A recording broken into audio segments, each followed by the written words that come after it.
My brothers and sisters in Christ, today's first reading from the first letter of St. Paul to the Corinthians speaks of a topic that's very important in Christian life, and that is the topic of judgment. Several years ago, Pope Francis, in an interview, used the expression, "Who am I to judge?" It was an answer to a question by which he answered with a rhetorical question, who am I to judge? And of course, the interviewer and the media and the world jumped to conclusions about what he meant by that, and in effect got it backwards, which comes as no surprise given that this is a topic by which the world itself has become backwards. And this is why it's so important as Christians to know what judgment is, what type of judgment is correct, and what is sinful. Now today we hear St. Paul speaking about himself, not to judge others, that he does not even judge himself, that the Lord is the one to judge. And this is completely correct, in line with what Jesus says in the gospel. He says, judge not lest ye be judged. The measure by which you judge is the measure by which you will be judged. And so it's very clear, this condemnation of casting judgment, or often judgment that even crosses a line into slandering another person. In a sense, to judge the quality, the character of a person, or the way today would say it, to judge whether someone's a good person or an evil person. This is what St. Paul is speaking of and what he rightfully condemns. However, what he's not condemning in this passage is the judgment of action, objective judgment. Very much we are called, and we'll hear St. Paul continue with this in the reading that we'll hear Monday, we are very much called to judge actions. The Lord has given us a moral law, not only in the gospel, that which has been given to us verbally, straightforwardly, but the natural law as well, that by the very ordering of creation that is imprinted upon us and helps form our conscience so that we can judge between good and evil. This is an essential part of Christian faith, is the ability to judge between good and evil. The Lord has given us the tools to do this, and in fact not only gives us the right to judge between good and evil, but the obligation to judge between good and evil. It's the way in which we live a faithful life, a life of righteousness.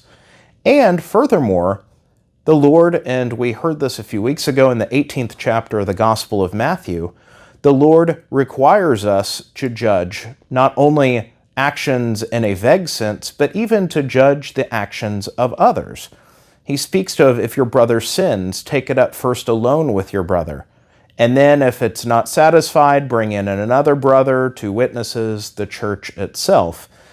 But throughout the scriptures, there is an obligation given to admonish the sinner. In a sense, when one sees a fellow, a brother or sister in Christ falling away from moral uprightness, when they see them committing actions which are of themselves objectively evil, we are obligated out of love, not hatred. The very act of love is to admonish, to correct the sinner, to bring them back to God.